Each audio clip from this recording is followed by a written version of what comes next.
Chapter: The Hand That Wrote the Corners.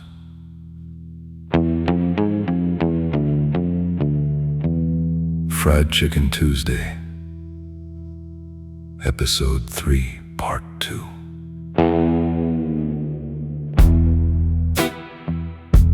Frank wouldn't say the name outright. He claimed names had a half-life, and speaking them sped up the decay.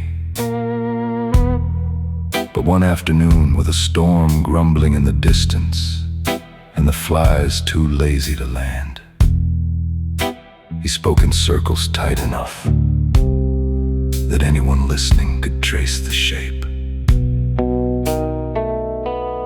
Back before this place had a roof, hell, before it had a floor, there was just dirt, not even sacred dirt. Just the kind that stays warm too long, even after the sun's gone. He stirred his coffee with a fork. It clinked wrong. And in that dirt there were rules, not written, not spoken. Just felt like gravity with a bad attitude. But one day, someone had the gall to write them down. Not the way you or I would, with pens or pencils or thought. This fella, he used a stick and a little bit of what was left in him. Wrote them in the dust with blood, still thinking it belonged to somebody. Frank leaned in close to Mac and whispered the name. It wasn't a name exactly, more like a sound you'd hear in a fever dream, or a phrase that hiccups the moment after lightning hits a grave. The man's name was William McWhirter. Not preacher, not prophet, not quite man. He wasn't born. Frank said he was given. William McWhirter wasn't a founder or a builder. He was what came after the foundation cracked. He showed up when the laws of the land got rewritten by grief or pride or poison. He was the reckoner, the janitor of memory and boundary.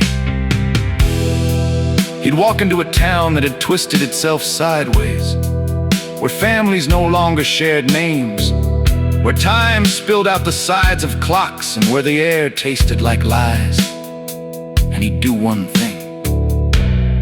He'd write the 7 corners. On the side of a barn, on the back of a butcher's receipt, on a napkin tucked into a dead man's breast pocket. Wherever it landed, the town got still, and rules came back into the air like smoke finding the shape of the fire it forgot. But here's the thing, Frank said, picking something invisible out of his teeth. William didn't invent the corners. He just remembered them better than most. Heard them whispered by something older than weather and braver than silence. Mac frowned. So what happened to him? Frank looked around as if checking that the walls hadn't grown ears. Last I heard, he tried to break one. Not all of them. Just one rule 5. Finish what you started. He walked away from a meal, one bite left on the plate. Said it didn't feel right. Said he was tired of being obedient to things he couldn't name. They say he turned to salt and gravel halfway down the road. They say his boots kept walking another 5 miles before they noticed he wasn't in them. And that's when the corners started showing up on their own. That's the part that stuck. Because ever since, the paper writes itself. It appears only where it's needed, only when a place is about to tip past the point of repair. And always in the same ink, always in the same hand. Williams. Frank finished his coffee, drained like a man pouring prayers into a dry well. So when you see the corners again, don't think of them as advice. They're not teachings, they're warnings. He stood up, rubbing at the back of his neck, where a faded scar caught the light. And if you're ever tempted to ignore one, he didn't finish.